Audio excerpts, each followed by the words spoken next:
In the square, I was hugging a cute frog mascot for a photo when a weak voice came from inside the costume. If you touch my belly again, I'll report you for sexual harassment.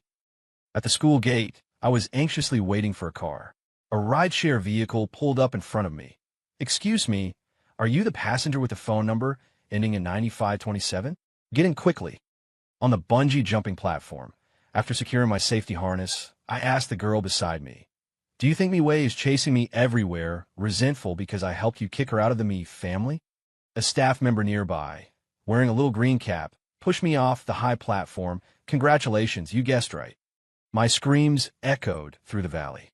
"Miss me, it's not impossible for me to help you deal with your sister, but do you agree to my conditions?" Milai, standing before me, nodded. "As long as you help me drive my sister out of the me family, I accept all your conditions." I smiled and nodded. Right, besides me, her nominal fiancé. Who else could she turn to? "All right, then miss me, it's settled. I need to get to class by." Turning, I walked into the classroom. Wei waved frantically at me. "Suyong, quickly, over here." Looking at the boisterous Wei, a pang of sadness hit my heart. I wondered if this little fool could handle it. But there was no choice. I had to be cruel now. Expressionlessly, I sat down in the first row, ignoring Wei. Just as I sat down, Wei practically crashed into the seat beside me. Seeing the teacher's glance, Wei quickly pretended to be well-behaved, an innocent look on her face, as if she wasn't the person who had just sprinted like she was running a 100-meter dash to sit next to me. During class, she kept turning her head to whisper things to me. I ignored her, and she didn't seem annoyed, until I raised my hand and told the teacher that she kept talking to me and disrupting my studies. The teacher glared at her. This time, she got a little angry and pointedly turned away, ignoring me. Things remained awkward like this until the lunch break. I called her over to the school lake. "Wei, you know about the relationship between your sister and me, right?" Just moments ago, she was stubbornly ignoring me, but hearing my question, she immediately looked at me nervously. "I know, but didn't you say you would explain things clearly to my parents, break off the engagement with my sister, and then ask my parents to approve our engagement?" I shook my head, my voice cold. "I've changed my mind. I'm going to marry your sister. Let's break up." Wei looked utterly incredulous. "Suyong, what are you saying? I order you right now. Take back what you just said and say it again. I've made myself perfectly clear. You're just a fake heiress. I can't possibly be with you, understand?" Wei's tears streamed down silently. "You can't do this to me. We promised to always be together. You know that after my parents found my sister, they haven't treated me as well as before. If even you abandon me, what will I do? They might kick me out of the me family because of this." I knew, but there was nothing I could do. Gritting my teeth, I said, "What does that have to do with me? You have no value to me anymore. Since you're not the real Miss Me, the me family naturally won't help me just because we're engaged. I need to marry your sister. That way, I can still rely on the me family's backing." Wei couldn't accept the sudden turn of events, standing there somewhat broken, her shoulders shaking uncontrollably. Seeing her like this, my heart ached terribly. Her head was down, and I couldn't see her expression. Just as I was thinking of saying something to comfort her, she suddenly charged at me, pushed hard with both hands, and sent me into the lake. "Go to hell, you scum. Just you wait. Help. I can't swim." When I woke up, I was lying in a hospital bed. Opening my eyes, I saw my parents' anxious faces. "Son, you're finally awake. Do you feel uncomfortable anywhere?" I shook my head, my gaze vacant. "Who brought me to the hospital?" "You should thank the school security guards. They saw you floating in the lake and pulled you out. Any later, and we wouldn't be seeing you now." After saying this, my mom started crying. My dad was more curious about why I'd gone swimming in the lake. After all, he knew I couldn't swim. Winter swimming, an almost masochistic activity, was even less likely for someone like me who hated hardship. Meeting my dad's questioning gaze, I waved my hand dismissively. I slipped and fell in accidentally. My dad was skeptical. "You must have been really careless then. A half-meter-high railing couldn't even stop your accident." Gotta hand it to my dad. He really knows how to be sarcastic. Around noon, my dad had something to do and went back to the company. My mom was sitting by my hospital bed, peeling an apple for me. A round little head peeked cautiously through the crack in the door, saw my mom in the room, and quickly pulled back. Both annoyed and amused, I yelled, "Mi-wei, get in here!" I heard a commotion outside the door, and a moment later, Mi-wei pushed the door open and walked in, head lowered. When my mom saw it was Mi-wei, she stood up warmly. She had always liked Mi-wei. After all, Mi-wei was good at acting sweet and looked cute. Seeing Mi-wei come in, my mom quickly pulled her over to sit by my bed and started chatting warmly with her. Mi-wei kept her head down and didn't speak, her eyes full of guilt when she looked at me. My mom noticed the insulated container she was carrying. "Xiaowei, did you come to bring Su Yang some food?" Hearing my mom's question, Mi-wei quickly looked up, gave my mom a bright smile, and said, "Yes, Auntie. I made some soup for Su Yang to help warm him up." Her words made my mom overjoyed. "Good child, that's so thoughtful of you." With that, my mom took the container and said to me, "Quick, sit up and drink the soup. This is Xiaowei's kind gesture. You have to finish it all." Looking at the red stalks and white caps floating in the soup, I asked Mi-wei uncertainly, "Are you sure this stuff you made is edible? I won't end up 6 feet under after drinking this, will I?" Mi-wei patted her chest confidently. "Just drink it, don't worry. I guarantee you'll love it after one sip. It's chicken and mushroom stew, my specialty. It's very nourishing." I skeptically took a sip. Surprisingly, it tasted pretty good. Looks like this girl actually has some skills. Reassured now, I picked up the thermos and downed the soup in one go. Indeed, my whole body warmed up. Drinking something hot in the dead of winter felt really good. After finishing the soup, I suddenly felt very sleepy. Mom, I'm going to sleep for a bit. I'm so tired." Hazily, the last things I saw were my mom's terrified eyes and Mi-wei's pale face. When I woke up again, I was still in the hospital. That sleep felt really good. Something wasn't right. It looked like I was in a different room. What the heck were this ventilator and heart monitor? Seeing me awake, my mom really couldn't hold back this time. She threw herself onto me, sobbing, "Son, you scared Mom to death. They were trying to save you for a whole day and night. They issued critical condition notices 3 times. I was completely baffled. My dad took out a cigarette, looked around the hospital room, and put it back in the pack. "You had food poisoning." Luckily, Mi-wei knew what kind of mushroom she used. If they couldn't find the right antidote, you really would have been gone this time. Ultimately, you still have Mi-wei to thank. Thank her? Yeah, right? She pushed me into the lake and nearly drowned me. I barely survived that, only for her to almost poison me to death.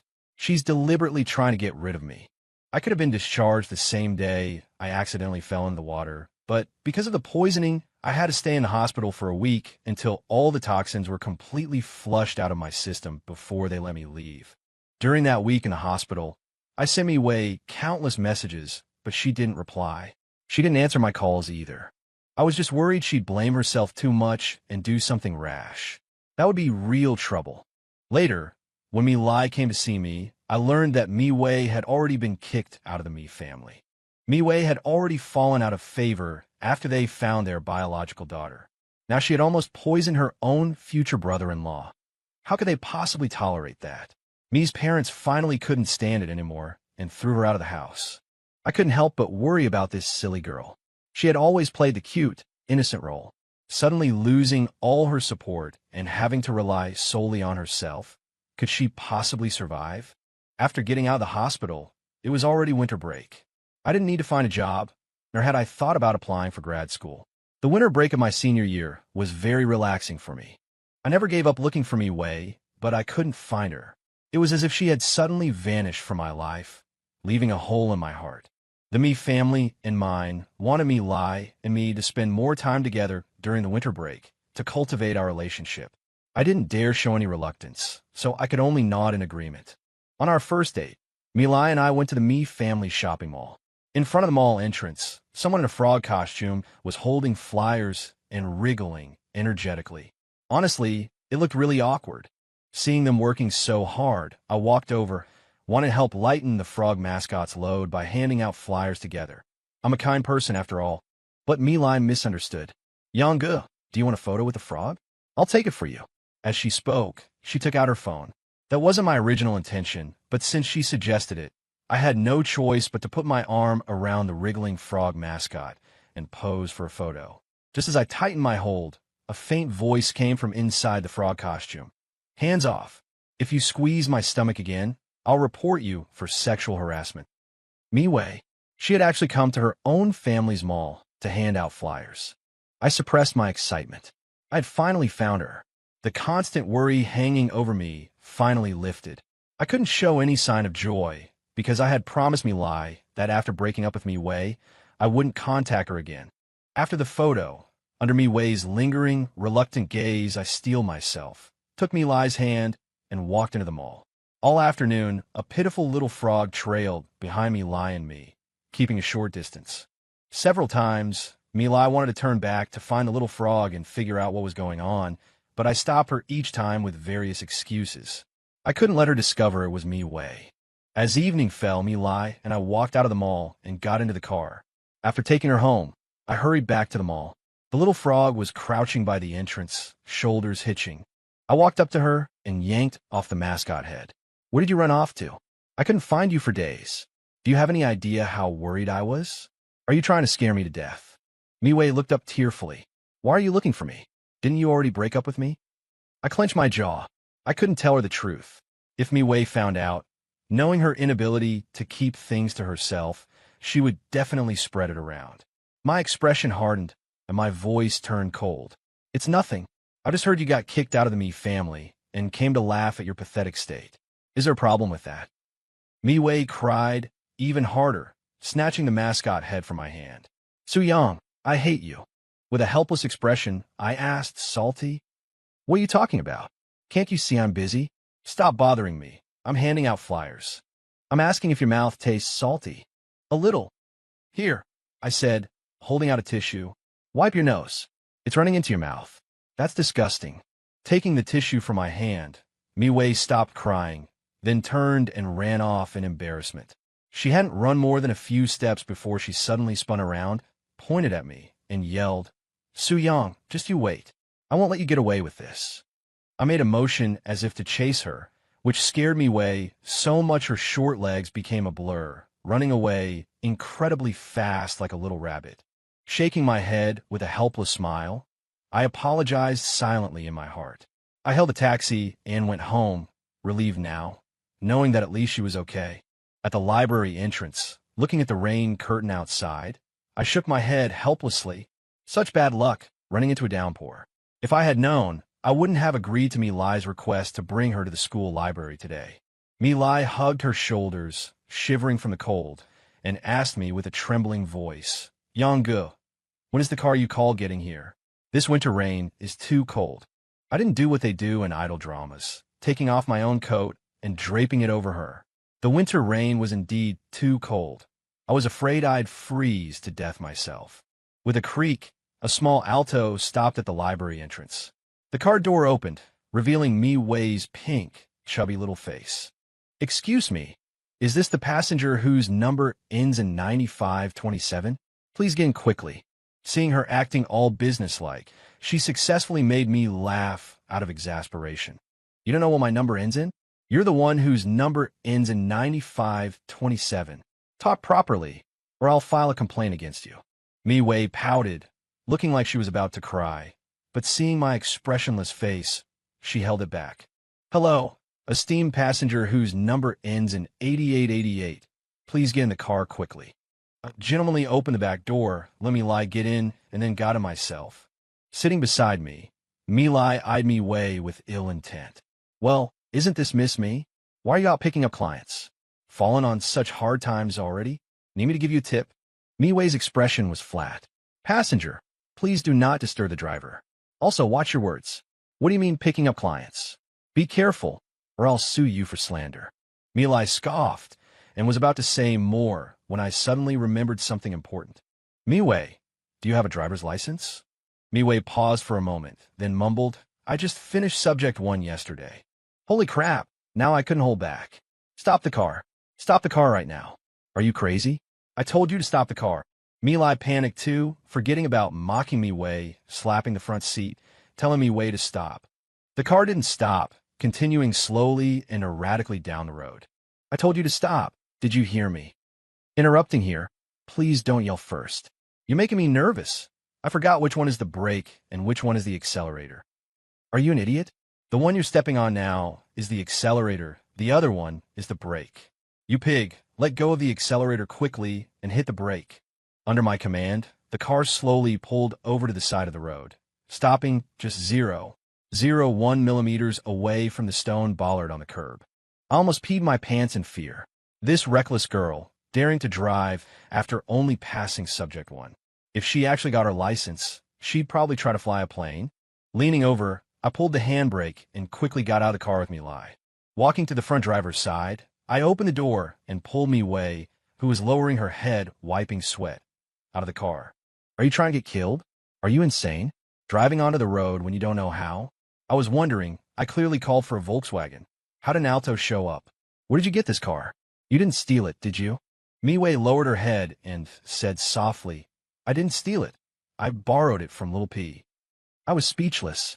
Little P is Chiu Wan, Miwei's good friend. Miwei is Little Meili. I wanted to drive Miwei back, but I couldn't just leave me lie here. After hesitating for a moment, I took out my phone and called Chiu Wan, telling her to come get the car quickly and take me way back too. I definitely didn't dare let Miwei drive back herself. It was too terrifying. After finishing the call, I continued lecturing Miwei. Driving without a license is a crime.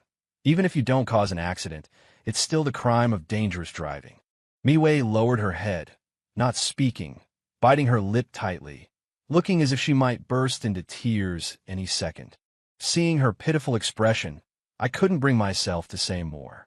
Looking at me lie beside me, whose face was pale with fright, I turned to comfort her instead. Soon, Chiu-Wan arrived. Little P got out of her car and stormed over to Miwei. Miwei, what's wrong? Who bullied you? Tell me. I'll deal with her for you. Miwei shook her head, standing silently. Chiu-Wan turned to look at me, fire practically shooting from her eyes. She spat at me. Pa, you damn scumbag. Why aren't you dead yet? I was speechless. Wasn't I trying to save Miwei? How could she attack me without knowing the facts? I was about to argue with her, but Chiu-Wan completely ignored me, pulling me way into the car. Chiu-Wan got into the driver's seat, expertly started the car, and deliberately did a fishtail right in front of me, spraying me with exhaust fumes. I was about to go crazy with anger. I clenched my teeth and cursed her in my head, wishing she'd never grow taller, forever staying a Little P. Milai, who had been watching from the side, waited until the car was far away, then tugged my hand. Yang-gu, do you still care about Miwei? I quickly looked away, shaking my head. No, that's all in the past. I stopped caring long ago. No, wait, I never cared. Milai nodded thoughtfully. Then Chiu-Wan was right. You really are a scumbag. Damn it, I can't please anyone. After taking Milai home, I walked back alone, wondering what my next step should be. Miwei is too crazy. She's definitely not a DD driver. She must have spies around me. Her appearing today wasn't a coincidence at all. It was premeditated. If she keeps acting this crazy, I really don't know what kind of accident might happen. I need to find a way to stop her. I thought about it as I walked all the way home, but still couldn't figure out what to do. Forget it. I'll just take it one step at a time. After the new year, I took Milai bungee jumping at Out Owl theme park. I have a fear of heights. Miwei used to drag me on her roller coasters, and I keep my eyes closed the whole time. But to achieve my goals sooner, to get Miwei to stop messing around and just be with me properly, I pushed myself. Strapped into the harness, my legs were shaking. One look down made the soles of my feet tingle. To ease my tension, I turned to Milai, already strapped and beside me, and asked, Are you scared? Milai shook her head, smiling. I used to be afraid of heights, but with you beside me, I'm not afraid of anything. What kind of logic is that? I'm scared to death myself. Okay? How can someone afraid of heights find a sense of security from someone even more afraid? I'm speechless again. To distract myself, I asked her, Did Miwei not come home for the new year? Milai shook her head. Actually, Mom and Dad didn't kick her out. I said some harsh things, and she left on her own. Thinking back now, I regret it too. I always thought Mom and Dad didn't bring me back because they had Miwei, that she was always interfering. But later I found out all these years Mom and Dad never gave up looking for me, and Miwei never tried to stop them. She even told them to have faith that they would definitely find me. I misunderstood her. I nodded. Just as I thought. My Miwei is the kindest. That's good. What I'm most afraid of now is that Miwei thinks I drove her out of the Mi family. Haven't you noticed? Wherever we show up, she shows up. I suspect she's hunting me down everywhere. Just as I finished speaking, before Mi Lai could answer, a staff member behind me, wearing a small green cap adjusted its brim, silently walked up behind me, reached out, and forcefully pushed me off the high platform. Congratulations, you got it right. Scumbag, go to hell. The wind rushed past my ears. I wasn't prepared at all. An involuntary scream escaped my lips. Dimly, I saw the people in line collectively take a step back. Their hushed discussion drifted to my ears on the wind. That guy screamed so miserably. Could it be he jumped without the safety rope attached? So embarrassing. I could just die. On the diving platform, Mi Wei closed in step by step on a pale-faced Mi Lai. The damn scum has already gone down. What about you? My dear sister. Mi Lai was already afraid of heights, but she was even more afraid Mi Wei would push her off. She actually took the initiative, walked to the edge of the platform, closed her eyes, and jumped down herself. When Mi Lai and I got onto the boat, I looked at the pale-faced Mi Lai, and Mi Lai looked at me, who had vomited everywhere. We saw the fear in each other's eyes. Mi Wei was crazy. That girl wanted to kill us. After getting ashore, neither of us dared to linger. We immediately called a car home, not daring to participate in any more activities. I was genuinely scared of the unpredictable Mi Wei. On the way, Mi Lai and I didn't say a word, completely intimidated by Mi Wei. We only thought about getting home quickly. Only the warmth of our beds and the kindness of our families could give us a sense of security. Back home, my parents asked why I looked so pale. I wanted to complain, but then I thought I couldn't let Mi Wei leave a bad impression on my parents, so I didn't say anything. Back in my room, tucked into bed, I slowly recovered. Little Mi Wei, you just wait. See how I'll deal with you in the future. On the last day of the winter break, Mi Lai and I sat facing each other in a coffee shop. Mi Lai handed me the contract in her hand. Young-ge, I promised you this, and now I'm giving it to you. My dad has already signed the contract. This piece of land is being transferred to your family at the original price. I took the contract joyfully. Now our family was saved. With this land, our family wouldn't be dragged into bankruptcy by the previous project that was perpetually delayed. Just as I was carefully looking through the contract, Mi Lai rested her chin on her hand, watching me intently. Young-ge, you don't actually like me, do you? Damn. I put down the contract and looked at Mi Lai. Why do you say that? Mi Lai thought for a moment, then smiled. Because I know what it looks like when someone truly likes a person. When you look at Mi Wei, in your eyes. Damn, I was a little annoyed. I looked up towards the waitress, only seeing a small figure from behind. Mi Lai wasn't angry about being interrupted and continued. When you look at Mi Wei, there's only her in your eyes. There's no room for anyone else. I nodded. You don't like me either, do you? Damn. Mi Lai nodded with a smile. Because back then, I hated Mi Wei. I wanted to take everything that was hers, which is why I made that request. Knowing the reason, I wasn't angry. If I had been lost at 5 and only found at 20, I would also resent the person who had taken my place. Thank you, Mi Lai. Regardless. Damn. Click. The waitress, having switched off the ice crusher, asked expressionlessly, Excuse me, would you like to add ice? I laughed out of exasperation. Have you ever seen anyone add ice to coffee? Do you think this is milk tea? Mi Wei, what on earth are you doing? Mi Wei, wearing a Starbucks uniform and a small green cap, glanced at me expressionlessly, let go of the switch, and turned away. Damn, a whole block of ice, ground into fine slush. After seeing Mi Lai off, I walked back into the coffee shop. Sitting back down, I called over Mi Wei, who was busy working. Sir, how may I help you? Sit down. Let's talk. Sorry, sir, I'm working. Chatting with customers isn't part of my job description. Looking at the stubborn expression on Mi Wei's face, I nodded. Fine. I'll wait for you. With that, I walked out of the coffee shop, holding the contract, and waited by the door. I waited until evening when the coffee shop closed, before Mi Wei came out. She locked the door with her keys and walked right past me without a glance. I grabbed her arm. Don't be angry anymore. Let me explain. Mi Wei violently shook off my hand. Before she could say anything, headlights flared, blinding me, so I couldn't open my eyes. The car door opened. Chilwan stormed up to me, furious, and shoved me hard. You damn scumbag. Isn't Mi Wei miserable enough for you already? I'm warning you. If you ever dare get near Mi Wei again, I'll run you over with my car. Her again? That's Shorty. Who are you trying to kid?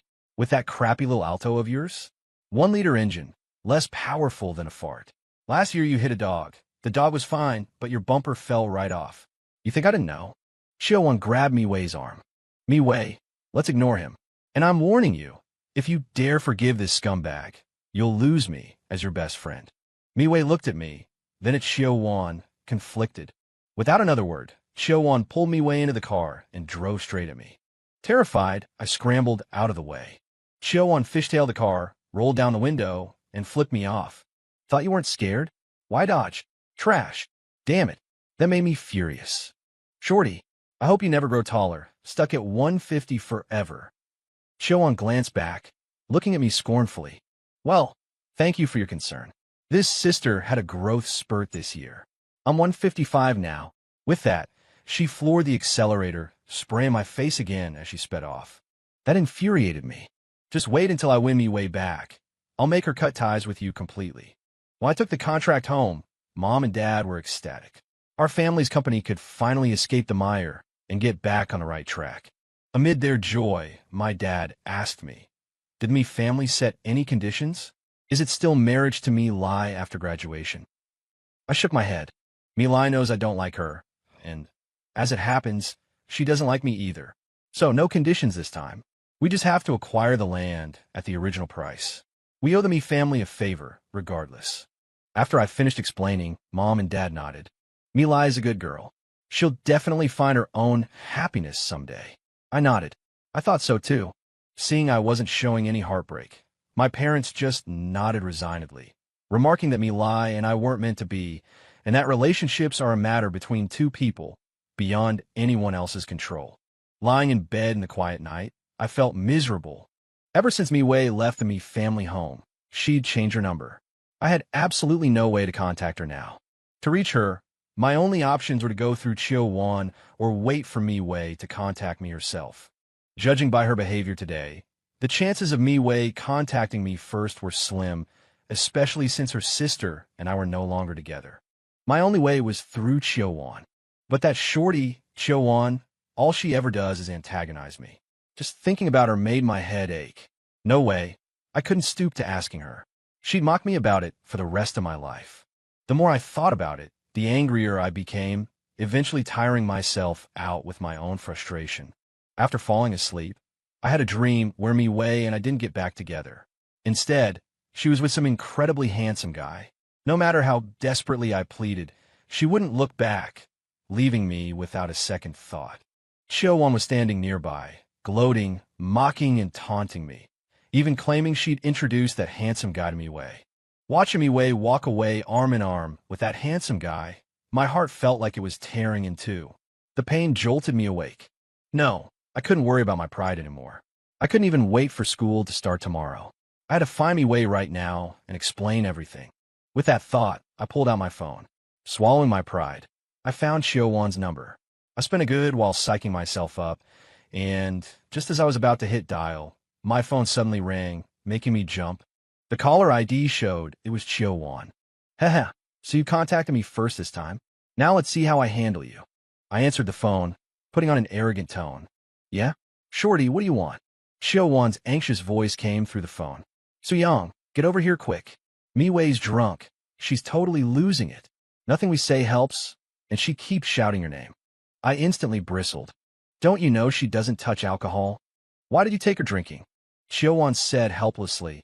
I know she can't drink, but who would have thought she'd get this drunk off just too young? Damn, too young isn't much? Beer.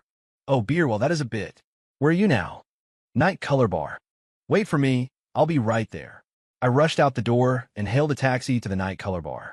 When I got outside the private room, the door was open. Mi-wei was inside, throwing a drunken tantrum. Don't touch me. Let my husband come. I want my husband. Su-young, why aren't you here to pick me up yet? I quickly rushed into the room. Husband's here. Husband's here. Be good. Husband will take you home. When Mi-wei saw me, she happily threw herself onto me, hugging me tightly. It seemed this girl still loved me. Alcohol really does amplify emotions, making you unable to stop thinking about the most important person, saying the most direct things. Chio-won watched me warily. A quick hug is enough. Are you getting addicted to hugging? I smugly released my hands, but Mi-wei clung tightly to my neck, her legs wrapped around my waist, hanging onto me like an octopus.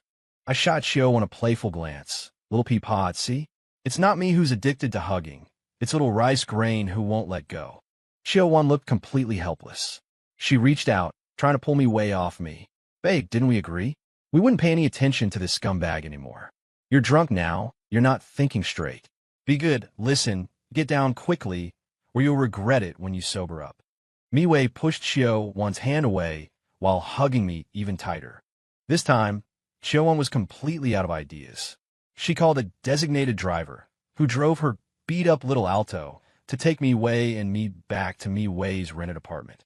Before leaving, Chio-won pointed her finger at my nose and warned me, "Scumbag, let me tell you, I called you because I wanted you to take care of little rice grain properly. Don't you dare screw this up." Her words hit a nerve. I looked at her, feeling a bit guilty. After a thought, I yelled back at her, "Can you stop having such a dirty mind? Am I that kind of person? Mi-wei is my girlfriend. I couldn't cherish her enough." Chio-won gave me a contemptuous look, pointed at me again, and left angrily. After Chio-won left, I laid the sleeping Mi-wei on the bed, looking at Mi-wei's charmingly naive expression, her little face with its baby fat, the fine hairs on her cheeks clearly visible under the light. Her plump, pink lips parted slightly. I felt myself losing control. As if possessed, I leaned in to kiss Mi-wei's lips.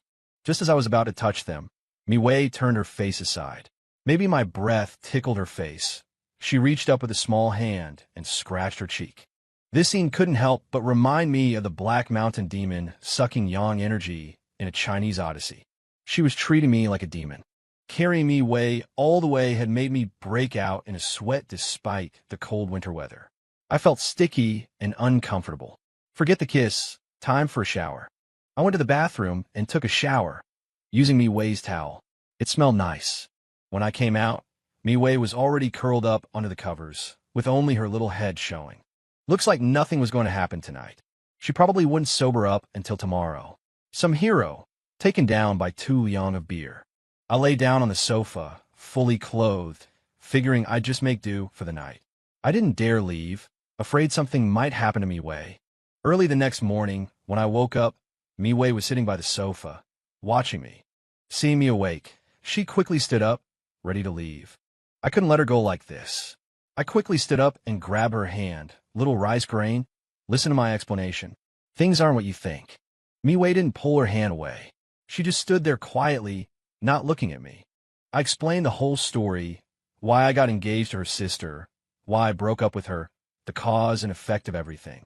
After finishing, I looked at Mi-wei expectantly, waiting for her forgiveness. Mi-wei just looked at me calmly. "Finished?" I nodded. "Then I'm going to school. You should leave quickly too. My home doesn't welcome you." What was going on? I was dumbfounded. How was this different from what I'd expected? I grabbed Mi-wei's shoulders with both hands, forced her to face me squarely, and looked straight in her eyes. "Didn't you understand what I said? I had my reasons for doing it." Mi-wei was expressionless. I understood. "So, what did she mean, so?" Last night, she was clinging to me for dear life, saying she couldn't leave me. What was wrong now? Helplessly, I let go. Mi-wei put on her down jacket, slung her big white backpack over her shoulder, pulled on her bunny ear hat, looking like a chubby little ball, opened the door, and left. Now I was completely speechless. What on earth did Mi-wei mean? Did she really want to break up with me? I couldn't believe it. The girl who nearly broke down when I suggested breaking up, who worked odd jobs everywhere while hunting me down, who clung to me crying when drunk, saying she couldn't leave me. She just left like that? No, there had to be something that wasn't clear. Thinking this, I quickly locked her door for her and chased after her. All the way there, no matter how I pestered her, explained things, or tried to make her laugh, she maintained a poker face, giving me no reaction at all. When we got to school, I eagerly went to buy Mi-wei breakfast. But Mi-wei, sitting in the back row, completely ignored me. When she saw me sit down next to her, she got up with a look of disgust and moved to the front row. I wanted to follow, but held back. If I went over now, she'd just move again. The bell rang for class.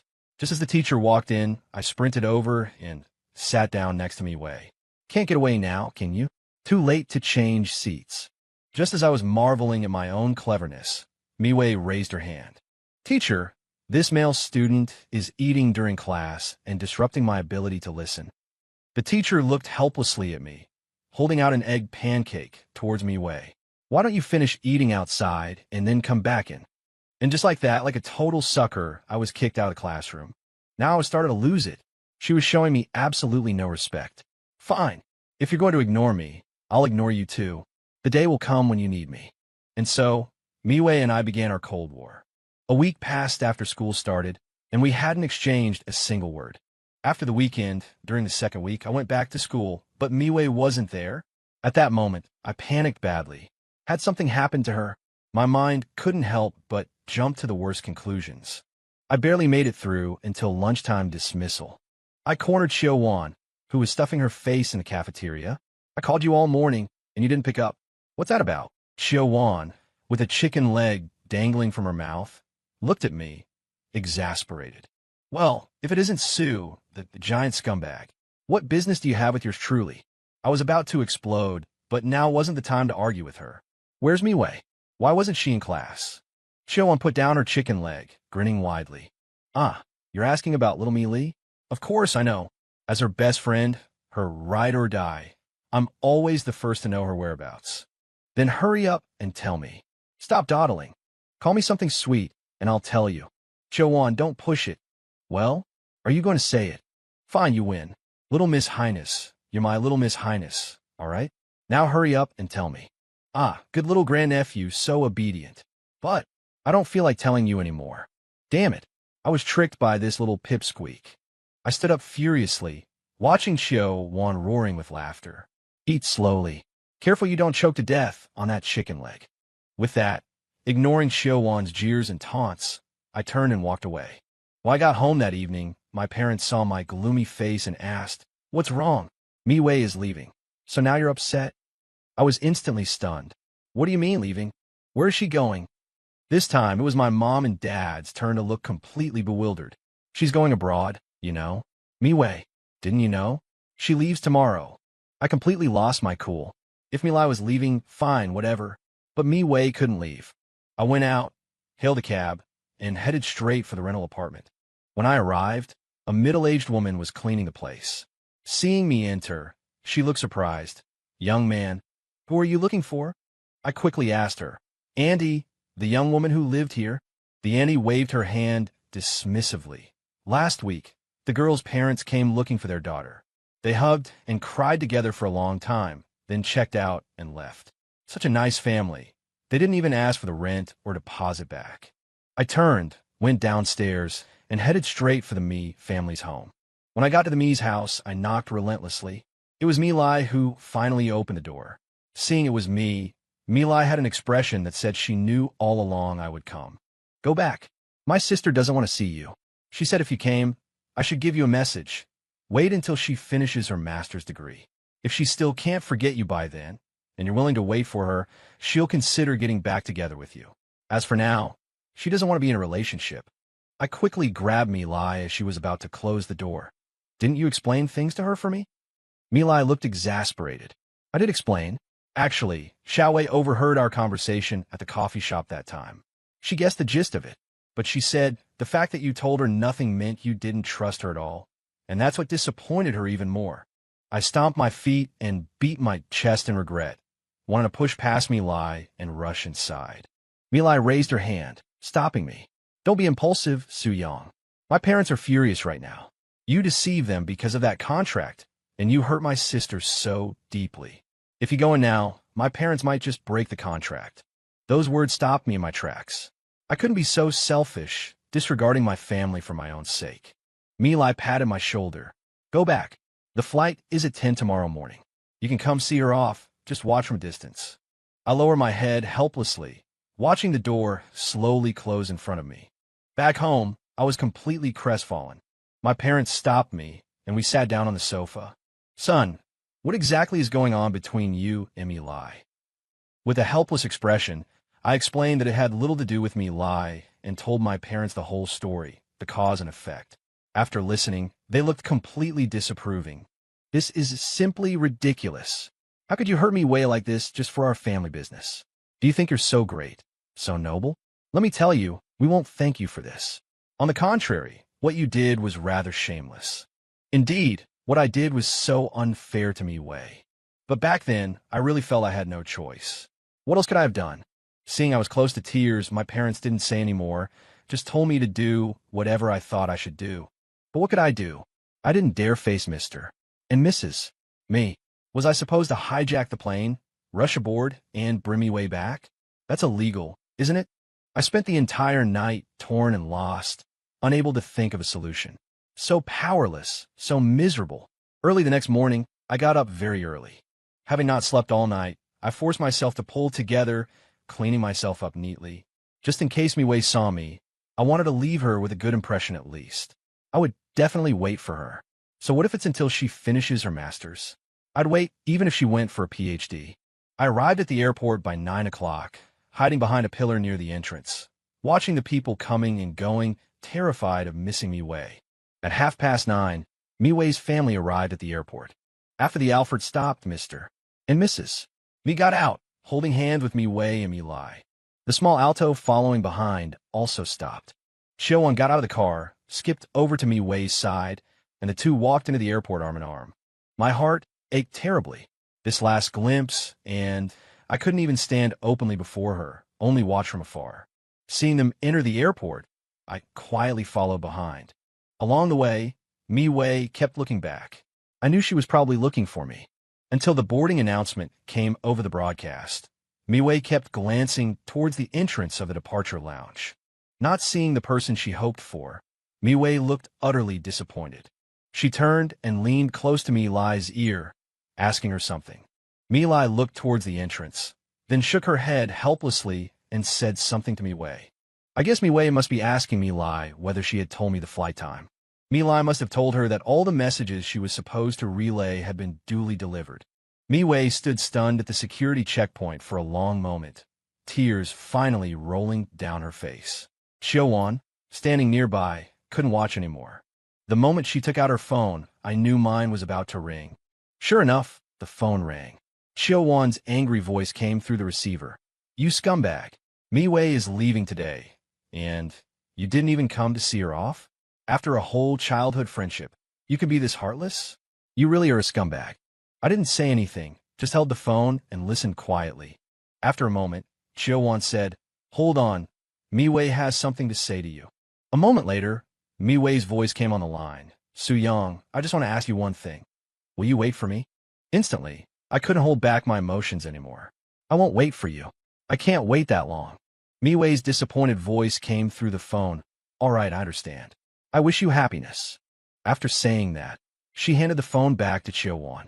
Xiaowon's scolding started again, but I didn't listen, stuffing the phone in my pocket and rushing towards the security checkpoint.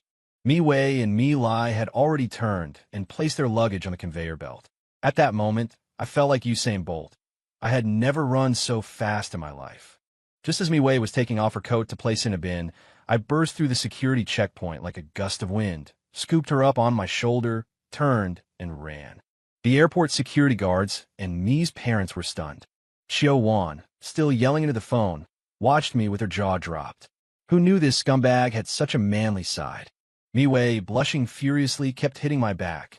Su-yang, put me down, I retorted, giving her pert bottom a few light slaps. Not putting you down.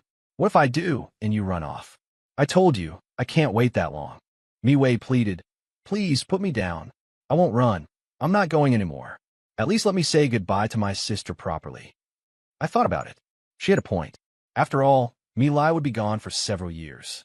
Standing back at the security checkpoint, Miwei's suitcase and coat had been retrieved.